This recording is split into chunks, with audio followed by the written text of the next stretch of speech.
Genaro García Luna, exsecretario de Seguridad Pública durante el gobierno de Felipe Calderón, es acusado de tráfico de cocaína y declaraciones falsas. El pasado 30 de julio, las acusaciones en su contra se ampliaron y según un boletín emitido por el Departamento de Estado de Estados Unidos, el estratega de la llamada guerra contra las drogas, que dejó miles de personas muertas y desaparecidas, encabeza una empresa criminal continua con dos de sus ex colaboradores más cercanos, Luis Cárdenas Palomino y Ramón Pequeño García. Veamos el contexto.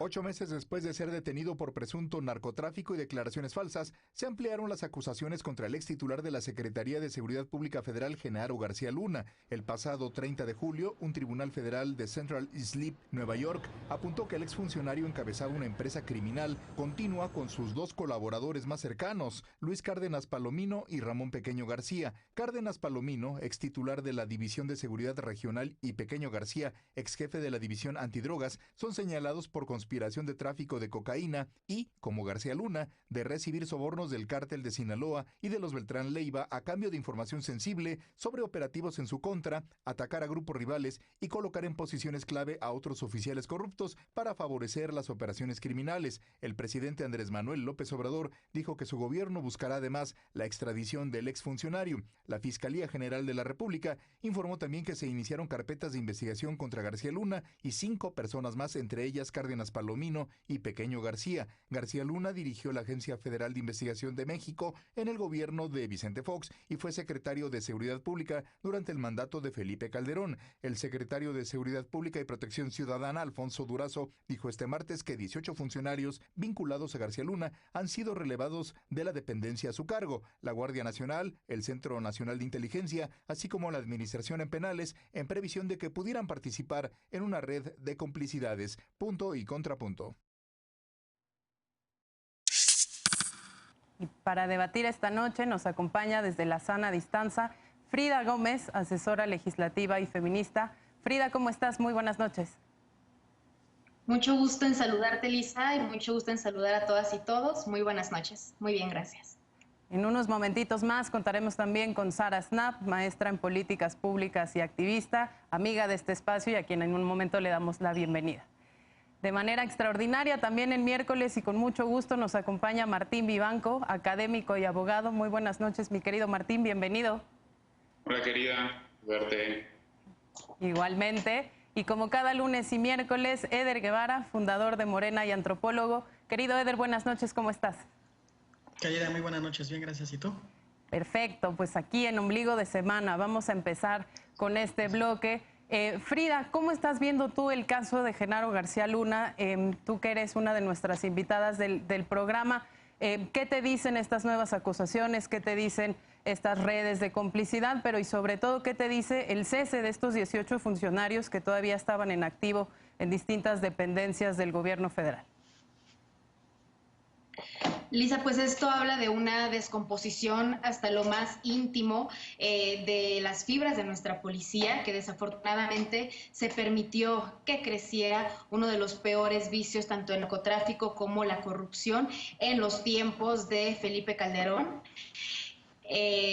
Hace un tiempo la periodista Odile Esteves revelaba inclusive que se tenía conocimiento desde presidencia en tiempos de Calderón de las operaciones de Genaro García Luna, y esta forma en la que se integran todas las operaciones de García Luna y de los subalternos revelan también cómo es que el Estado mexicano estuvo dispuesto a sacrificar a las fuerzas policíacas y a las fuerzas públicas con tal de complacer a aquellos grupos con los que se tenía vinculación, algo que es muy grave. Recordemos que en la famosa guerra contra el narco no solo hubo más de 60,000 muertes, sino que hubo desapariciones, crecieron las fosas clandestinas, y esa semilla que se sembró en los momentos más críticos del país aún siguen causando dolor.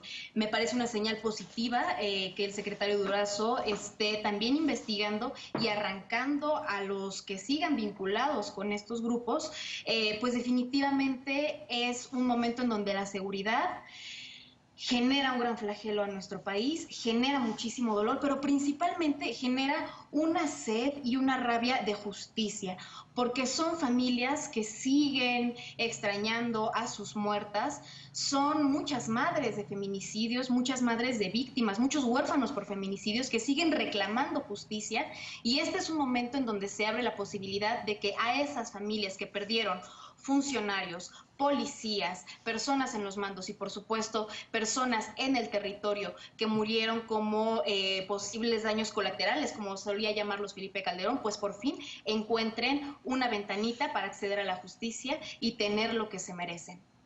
Querido Martín, ¿tú compartes esta posición? ¿Es este cese de funcionarios y sobre todo la investigación en Estados Unidos, que por cierto no hemos visto necesariamente anuncios similares de avances en la investigación en la propia Fiscalía General de la República, una señal de justicia para las víctimas de esa guerra contra las drogas iniciada en 2006? Falta un trecho y lo más importante es que sean sentenciados, sean condenados y se pueda reparar algo a las víctimas. Y coincido con todo lo que dice Frida, o sea, porque sí hay muchos elementos que llaman la atención, ¿no? Un derecho criminal desde el Estado. Dos, tanto Cárdenas Palomino como Pequeño García eran considerados por Estados Unidos como aliados estratégicos, como socios en esta empresa inútil, ¿no?, que es la guerra contra las drogas. Y efectivamente nos cobró muchísimas vidas, ya lo sabemos. Necesitamos, obviamente, otra estrategia. Y esa es la gran pregunta. ¿Qué es lo que estamos haciendo ahorita distinto? Porque la violencia sigue subiendo. Si uno ve las gráficas de 2006 para acá, solamente hay una pequeña disminución a finales de 2011, pero después sigue en aumento y vamos a acabar el 2020 como el año más violento de la historia moderna de México. Con todos estos datos que tenemos, ya es palmario que esa estrategia no sirve. Ya sabemos que también la política prohibicionista es una estupidez. Bueno, que ha cambiado, porque también aquí seguimos con la estrategia que es más, con la ley que los van a juzgar allá en Nueva York, se llama de Kingpin, ¿no? Aquí estamos haciendo la estrategia de Kingpin, descabezando cárteles, yendo por ellos, y ya migró la organización criminal a otra entidad, es otro tamaño. ¿Qué estamos haciendo distinto? Pues no lo sé, lo que dice Frida es cierto, pero no veo algo distinto. Mi querida Sara, tú que has dedicado tantos años precisamente a analizar este tema de la prohibición de las drogas, sus consecuencias negativas, y que sobre todo pues te has tenido que tomar como nosotros y como yo en lo personal, pues con mucha paciencia el número de prórrogas que nuestra Suprema Corte de Justicia le da al legislativo para no regular el mercado de cannabis para todos sus usos, que es una de las drogas que empodera y da recursos a este crimen organizado. ¿Cómo estás viendo tú este proceso? Estuvimos tú y yo en una mesa hablando justamente cuando la detención de Genaro García Luna. ¿Qué ves distinto ahora y sobre todo cómo lo podemos reflejar con la política nacional cuando tuvimos el arresto del Marro pues en estos mismos días? Pues sí, creo que algo que es interesante es que estamos empezando a desagregar todos los vínculos que hubo entre la política y los políticos y la gente en el poder con todo el crimen organizado. Entonces estamos realmente empezando a entender cómo estas redes estaban funcionando y qué tan coludido estaban. Lo que sí es preocupante es que entonces sí estamos viendo que sigue habiendo personas en el gobierno que siguen, que formaban parte de estas redes y que ahora pues se dice, y ojalá que sí están siendo separados de su cargo, pero también necesitamos hacer investigación sobre qué es lo que sucedió en estos casos para realmente ver qué es lo que no estaba funcionando en este sistema y cómo lo vamos a ir cambiando. Lo que también yo creo que no veo es este relevo generacional para estos puestos. ¿Dónde están las personas que tal vez no han entrado a estas redes lo voy a decir, narcopolítica, porque son más jóvenes y que pueden entonces crear esa diferencia en ser personas al frente de nuestras estrategias de seguridad. Entonces, lo que a mí sí me preocupa es de que no estamos viendo... Bueno, estamos empezando a ver quiénes estaban, pero creo que necesitamos hacer seguimiento con todos esos casos que varios y Durazo han mencionado. Y creo que para mí algo que es importante con este caso de García Luna es tenemos que ver el proceso en México, digo, en Estados Unidos. Y desde diciembre decían que iban a pedir una extradición. Aún no procesan todos esos papeles y la burocracia que van a necesitar para tramitar eso. Pero realmente tenemos que ver la conclusión de ese proceso para saber si sea necesario. Sin embargo, ojalá que siga habiendo una investigación aquí en México y un seguimiento a estas más de 18 personas que han sido separados de sus cargos por tener vínculos con esto. Y sin duda, Lisa, como bien dices, tenemos que estar teniendo una conversación mucho más seria de cuál sería el impacto a al crimen organizado, si hay una regulación de estas sustancias y cuál ha sido como ese vínculo y cómo podemos empezar a construir algo diferente alrededor de estos mercados ilegales, que creo que esa es uno de los pendientes que bien mencionaste. 3 elementos me llaman la atención, mi querido Eder, de esta discusión en relación con el gobierno actual. El primero tiene que ver sobre si sabían o no sabían que estas personas habían sido cercanas a Genaro García Luna y por qué el cese viene hasta el anuncio de ampliación de acusaciones y ampliación del círculo de personas que podrían verse afectadas por este juicio. La segunda es si realmente confiamos en la Fiscalía General de la República para llevar este tema a sus últimas consecuencias o si lo veremos más bien alentarse y pasar el tiempo por ahí.